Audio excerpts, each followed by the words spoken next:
ሌላ ሰው ሌላ ሀገር እንደተሰደደ ሰው በዘጋገሯ ሌሊት ተደውሎ ልጅሽ ታርዳሙታለች መባል እጅግ በጣም ስሜቱ ከባድ ነው። ስትሄድ በጣም በዘግናኝ ሁኔታ ከአንገት በላይ ነው የተደበደበችው። በምን እንደተመታች አይታወቅም። ጭንቅላቷ ሁለት ቦታ ተከፍቷል። ከአንገቷ ስር ዝቅ ብሎ የተሸነቆረ ነገር አለ። ለመነገር ባይቻልም የሌለው መውራት ይዘገድናል። በጣም ለመመረቅ ልጅ የቀረልኝ ለተከረታ ያሰማለች እና በሰዓቱ ስትደርስ ራቁቷን ነበረች። እንደተደፈረች ግልጽ ነው። ተደፍራ ተደብድባ ተገድላ ተጥላ ነው የተገኘችው። ሄደን ፊቷን አላወቅኩም። በጣቶቿን የለየኋት እህቴ። ያን ያህል ተጎድታ ነበር? አዎ፣ ከአንገቷ በላይ ምንም የማታስታውቀው። ታስመርቅ እየተዘጋጀች ነበር እና ልጇን በዚህ መልኩ አጥታለች።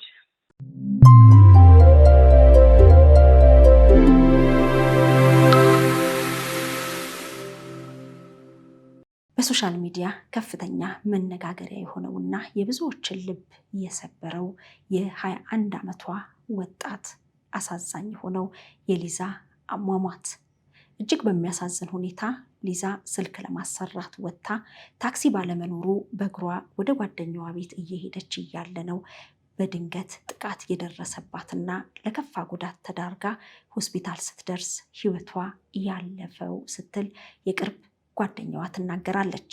ደርሻለሁ እየመጣሁ ነው ያለቻት ሌላኛዋ ጓደኛዋ የስልክ ልውውጣቸው ካበቃ ከ20 ደቂቃ በኋላ ወጥታ ብትፈልጋት አሰቃቂ በሆነ ሁኔታ ተጎድታ እንዳገኘቻት ጓደኛዋ ትናገራለች። ይህ ለቤተሰብ ብቻ ሳይሆን ለሰማውም ሁሉ እጅግ ከባድ የሆነና ልብ የሚሰብር አስደንጋጭ ነገር ነው። ለመሆኑ ሊዛ የገጠማት ምንድን ነው? ታላቅ እህቷን ቃል ኪዳንን እንዲሁም ደግሞ አክስቷንና የቅርብ ጓደኛዋን በስልክ አነጋግረናል። እኔ ቃል ኪዳን ደሳለ እባላለሁ። የሊዛ የቅርብ ጓደኛ ነኝ። የሊዛ በጣም ከባድና ለመናገርም ደግመሽ ወደ ጭንቅላትሽ ለማሰብም ከአቅም በላይ የሆነ ሁኔታ ነው የተፈጠረው እና ሁሉም ሰው እንደዚህ አይነት ነገር ሲፈጠር ነገ እኔ ቤት ይገባም ብሎ አያስብም። አንድ ሰሞን ትሬንድ ይሆናል፣ ፍትህ ተብሎ ዝም ይባላል። አይ ጉድ እንደዚህ ሆነ እኮ ብለን ዝም እንላለን። ያ ነገር እየሰፋ መጥቶ እኛም ቤት ገብቷል። ፊልም ላይ የምናውቀው ነገር ነው እኛ ቤት የሆነው። ሊዛ ስለገጠማን ነገር ከመናገሬ በፊት ስለ ሊዛ አኗኗር እናቲቱ ምን አይነት መስዋዕትነት ከፍላ እዚህ እንዳደረሳት ህዝቡ ቢያውቅ በጣም ደስ ይለኛል። ከባድ ነው በጣም ማለት ሚዲያ ላይ እንደዚህ ነው የማይባል ነገር ተቸግራ ነው የኖረችው ሊዛ። ለመማር እንኳን ከአቅም በላይ የሆነባት ከብዷት ነው እየተማረች የነበረው። ጨርሳ አሸንፋ ችግሯን ቤት ሊያባርሩኝ ነው እባካችሁ የቤት ኪራይ እያለች ከእናት ከአባቷ አልፋ ጓደኞቿ እየረዷት የኖረች ልጅ ናት ሊዛ። አሸነፍኩ ልመረቅ ነው ስትል በገና በ21 ዓመቷ ቤት አውላ በወጣችበት ምሽት ስልክ ልታሰራ ስትመለስ ታክሲ ባለመኖሩ በእግሯ ስትሄድ መሸባት ማለት ነው። 2 ሰዓት ከ40 ደቂቃ ምናምን አካባቢ ነው ጓደኛዋ ጋር ለመጨረሻ ጊዜ ስልክ ያወራችውና ልውጣልሽ ስትላት ሰፈር ደርሻለሁ ቧንቧ አካባቢ ነኝ ያለቻት ቢሆንም እሺ ተብሎ የተዘጋው ስልክ ሊዛ ሳትመለስ ቀረች ማለት ነው። ከዛም ጓደኛዋ እንደነገረችን ከሆነ ውጪላትኝ ሰው መጣብኝ ብላ ስልክ ዘጋችብኝ ብሎ በስልክ እያወራች የነበረችው ልጅ ለጓደኛዋ ሲደውልላት ትወጣለች ማለት ነው። ስትሄድ በጣም በዘግናኝ ሁኔታ ከአንገት በላይ ነው የተደበደበችው። በምን እንደተመታች አይታወቅም። ጭንቅላቷ ሁለት ቦታ ተከፍቷል።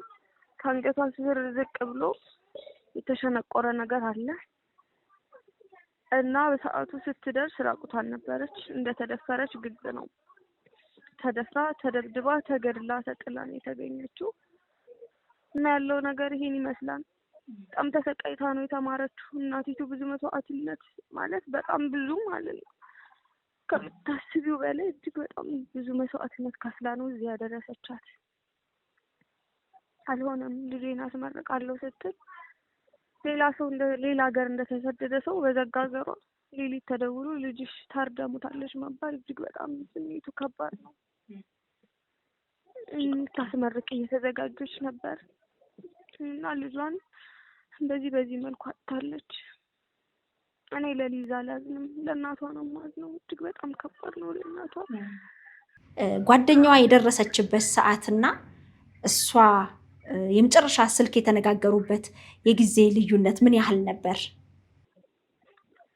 ጓደኛዋ እንደነገረችኝ ከሆነ ከ20 ደቂቃ በላይ አልቆየሁም ነው ያለችኝ። በዛ ቢባል 20 ደቂቃ ነው። ለዛውም ወጥቼ ነበር። 2 መንገድ ስላለ በአንደኛው መንገድ ፈልጌ ሳጣት ተመልሼ የገባው ድጋሚ ሲወጣ ነው በትክክለኛው በወደቀችበት መንገድ የሄድኩትና ከ20 ደቂቃ በዛ ከተባለ 20 ደቂቃ ከዛ በላይ አልቆየሁም ነው ያለችው። ያው በህይወት ነበረች ስትደርስላት፣ ግን በጣም ዘግናኝና ሰቅጣጭ ስለነበር ሆስፒታል በደረሰችበት ሰዓት ነው ያረፈችው። እጅግ በጣም ነው የሚያሳዝነው። ምንድን ነበር የምትማረው ሊዛ? እንግዲህ 21 ዓመት ወጣት ነች ብለሽኛልና ልትመረቅም እንደነበር እየነገርሽን ነበረ። ዘንድሮ ነበር የምትመረቀው። ጤና ነው የምታጠናው ሊዛ። የት ዩኒቨርሲቲ ነበረች? የግል ነው የምትማረው። የግል ጤና ኮሌጅ። በጣም የደረሳት ከአዲስ አበባ ወደዛ በጣም ሩቅ ስለነበር ካልተሳሳትኩ ወደ ኦሮሚያ ክልል ነው ምናምን ብላ ነበር። ከአዲስ አበባ በኋላ ራሱ የአንድ ቀን ጉዞ አለው ምናምን እያለች ነበር። ሂዳ 4 ወር ስትማር ሲከብዳት ተመልሳ ነው ደሴ በግል መማር የጀመረችው። እንደው ማለት ማስተላለፍ ተመልካቾች እንዲያውቁ ወይም እንዲያደርጉ የምትፈልጊውን ነገር እስቲ ንገሪኝ። ከባድ ነው በጣም ማለት እንደው እንዴት አድርጌ ልንገራችሁ? ፊልም ላይ የምናየው ነገር ቀጥታ በየቤታችን እየገባ ነው ያለው። ፍትህ ሲባል አሁን ላይም የተገኘ ለውጥ ባይኖርም ቲክቶክ ላይም ሶሻል ሚዲያ ላይም ፍትህ ሲባል እንደ ቀን አንብበን አይጉድ ብለን የምናልፈው ነገር ቀስ በቀስ በየቤታችን እየገባ ነው። እባካችሁ እንደ ቀልድ ሳናይ የሊዛን የመጨረሻ እናድርገው። የሴት ልጅ ጥቃት ይቁም፣ ይብቃ። ለእናቶች እንዘን። የሊዛ እናት ያለችበት ህመም እሳተ ገሞራ ላይ መቆም ነው። እጅግ በጣም ከባድ ህመም ላይ ነን ያለ ነው። በአንድ ሰው ሞት ምክንያት በጣም ብዙ ሰው ነው የሚጎዳው። እባካችሁ ይቁም፣ በቃ በእኛ ይብቃ። ይህን ስሜት በየቤቱ አይግባ። እኛ የደረሰብን አይደረስባችሁ፣ ይብቃ። እንደ ቀልድ አንየውና ፍትህ ብለን እንቁም ሁላችንም እባካችሁ። ይህም ብቻ ነው ማለት የምፈልገውና ሊዛን እንኳን መመለስ ባንችል እባካችሁ ጨካኞቹን ለፍትህ እናቅርባቸው። ከፍትህ የሚያመልጥ የለም የተባለውን ሰርታችሁ አሳዩን። በቃ የሊዛ ገዳዮች መገኘት አለባቸው። ቢያንስ ለቤተሰቦቻቸው እፎይታን እንስጥ እና ፍትህ ለሊዛ ነው ማለት የምፈልገው። ከቤተሰብ መካከል ታላቅ እህቷንና እንዲሁም አክስቷን ለማነጋገር ችለናል። የተፈጠረውን እጅግ በተሰበረ ሐዘን በተሰበረ ልብ ውስጥ ሆነው ይህንን ብለውናል። ቃል ኪዳን ደሳለኝ ይባላሉ። የሟች እህት ነኝ። ስልክ እንድታሰራለኝ ማታ 12 ሰዓት አካባቢ ከቴምሴ ስልኩን ላኩትም ለደሴ። ያንቺን ስልክ ነው የምታሰራው? አዎ የኔ ስልክ ነው ሰጥቻት ልኬ ከዛም በኋላ ተቀብያለሁ ብላ 1 ሰዓት ተኩል አካባቢ ተቀብያለሁ እና ወደ ቤት እየሄድኩ ነው ብላኝ ነበረ። ከዛም በኋላ በቃ እኔ ወደ ቤት እየሄድኩ ነው አለች። እሺ አልኩኝ። ከዛም በኋላ እኔ አልደወልኩላትም፣ ያው ስራ ላይ ስለነበርኩኝ እረስቸዋለሁ። እራሱ ገባሽም ብዬ አልደወልኩም። እኔ ማታ 4 ሰዓት ሊሆን 3 ከምናምን ብቻ 3:45 እንደዛ አካባቢ ጓደኛዋ ደወለችልኝ። ተደብድባ ወድቃ አገኘኋት አለችኝ። ከዛ ወጥቼ አምቡላንስ አገኘሁ። አጋጣሚ አምቡላንስ ከዛ ሪፈር ወደ ቤት ይዞ የሚሄድ አምቡላንስ አገኘሁ። ሄድኩኝ ከአምቡላንሱ ጋር ስሄድ ሆስፒታል ነው ያገኘኋት። አንስተው ወስደዋት ነበር። ወደ ቤት እየሄደች ነው? ስልኩን አሰርታ ወደ ቤት እየሄደች ነው? ወደ ራሷ ቤት ሳይሆን ግን ወደ ጓደኛዋ ቤት ነው የሄደችው። ወደ ቤት ሂጂ ምናምን ስላትም እያወራ እንዳለ አይ ጓደኛዬ ቤት እኮ አከራዮቿ ልጅ ክርስትና አለ እና እዛ ወጥ ምናምን አሰራቸዋለሁ እንድታሰሩ ብላ ምናምን ነገር ብላ ነበር ወደ እሷ ቤት ሄደችው።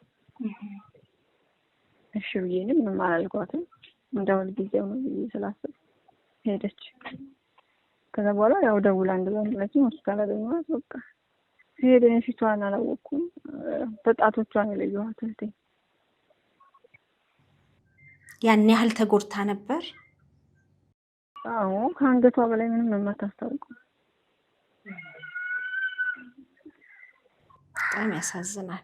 ይሄን ድርጊት የፈጸሙ ሰዎች ተይዘዋል? እሱ አይ ተጠርጣሪ ተብሎ ነው እንጂ ማንም የተያዘ ነገር የለም። ተጠርጣሪ ተብሎ የገባው ሰው ነው ያለው። ገና ነው። ይሄ የሆነው መቼ ነው? ሮብ ለሐሙስ፣ ሮብ ማታ ለሐሙስ ጠዋት ነው። ሊዛ ምን አይነት ወጣት ነበረች? እስቲ በእህቷ አንደበት። ምንም በቃ ያልሻትን የተናገርሻትን በሙሉሽ ምትል ናት ለኔ። ሰው ቀና ብላ ማታይ ልጅ ናት። በጭራሽ መጥፎ ነገር የምትናገር ልጅ አይደለችም። ምናልባት ጥቃት ሊያደርስብኝ ይችላል ብላ የምትሰጋው የምትፈራው ሰው ነበር የነገረችሽ? ኧረ በጭራሽ ለኔ ምንም ነገር ጥላኝ አታውቅም። ያው እኔ በቃ እንደዛ ሲሉ እኔ የገመትኩት ሌባ ነው ምናምን ብዬ ነበር፣ ግን የሌባ አይመስልም። ሌባ በጣም ትንሽዬ ልጅ ናት እሷ። አንድ ቢመታት ትወድቃለች፣ ነጥቆ መሄድ ይችላል ያዘችው እና በጭራሽ ሌባ እንደዛ ሊያደርጋት አይችልም። ዘራፊ ነው አይደለም። ምንድን ነው ብላችሁ ነው የምታምኑት? እኔ በቃ ማለት እሷ የተጣላችው ሰው አለ ምናምን ለማለት ይከብዳል። ሌባ ቀጠቀጣት ምናምን እንደዛ አደረጋትም ለማለት ይከብዳል። ብቻ ግራ የሚያጋባ ነገር ነው የተፈጠረው። ምንም መገመትም ምንም አልቻልንም። በቃ እንግዲህ ይህንን ድርጊት የፈጸሙም በቁጥጥር ስር መዋል እንዲችሉ ተጠርጣሪውም የወንጀሉ ፈጻሚ ከሆነ ተገቢው ውሳኔ ቅጣት እንዲሰጥ ድምፅ ሁኑን የሚለው በጓደኛዋ አማካኝነት በማህበራዊ ሚዲያ በስፋት እንዲነገር ሌሎችም ድምፅ እንዲሆኑ ምክንያት ሆኗል። እናንተ ደግሞ የመሪር የሆነ ሀዘን የገጠማችሁ የደረሰባችሁ ቤተሰቦች ናችሁና በእውነት ቃል የለኝም። ፈጣሪ ያጽናችሁ ነው ምለው። እናት አባት አሉ አይደል? እናትና አባት አለ። ያው አሁን እንዳለ አይቆጠሩም እንጂ ሌላ ሰውት ላይ እንደዚህ አይነት ነገር አይደለም። በሷ ይበቃል። ማስተላለፍ የምትፈልጊው ነገር? በቃ ለእህቴ እሷን ባላገኛት እንኳን ይሄንን ነገር ያደረገበት ሰው እንዴትና ለምን እንደሆነ ብቻ ማንን መውቀስ እንዳለብኝ አሁን አላውቅም። ሌላ እህት ላይ ሌላ ሴት ላይ እንደዚህ አይነት ነገር እና እንደዚህ አይነት ነገር እየተደጋገመ ነው ብዙ ቦታ እና እየተያዙ ምንም አይነት ፍትህ የለም። በቃ ሁሉም እንዴት እንደሆነ ባላውቅም የተያዘ ያመለጠ እንዴት ያዘ ፍትህ ያገኘ ሰው አላየሁም። የተጎዳ በቃ እንደዛ ነው እየሆነ ያለው እና አሁን ካላስቆምናቸው ይቀጥላል ማለት ነው። እኔ ወይዘሮ ሙሉጌጡ እባላለሁ። ሰሜን ወሎ ራያ ቆቦ እንኖራለን። ልጃችን ሊዛ ደሳለ ተማሪ ያለች ተማሪ ነች። ለመጠቀም አይቻልም። ለመውራት ይዘገድናል። በእናትሽ ለመመረቅ ትንሽ የቀረን ልጅ ናት። ለመጠቀም ያስተማረቻለች። ኧረ ኢትዮጵያ ህዝብ ነው መፍትሄ ካለ ከእናንተ ይላል። በጣም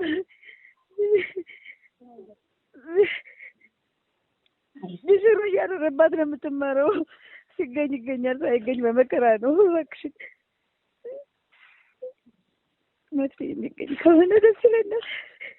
ጠላታችን እንዲገኝ ነው ትልቁ ነገር የምንፈልገው እና እናቷ ጤና ያጠራት በመከራ የምታስተምር እናት፣ ጠንካራ እናት፣ 4 ልጅ የምታስተምር እናት፣ ልጅ የደረሰች እንዳለፈባት ጎደለባት በምታስተምር እናት የተበደለች የኢትዮጵያ ሀገር በሀገሯ ላይ እንግዲህ ደሮ ይከብዳል። ቤቷ ውላ ከምሽቱ 2 ሰዓት ከሰፈሯ ደስ ይበላት። አመሰግናለሁ። አሳዛኝ አደጋ ነው በእውነት እግዚአብሔር ያጽናችሁ ነው ብለው ከሀዘን ላይ ተነስታችሁ እንግዲህ ድምፅ ፍትህ ለማለት በስልክ መረጃ ስለሰጠሽን በጣም አመሰግናለሁ። እግዚአብሔር ያጽናሽ።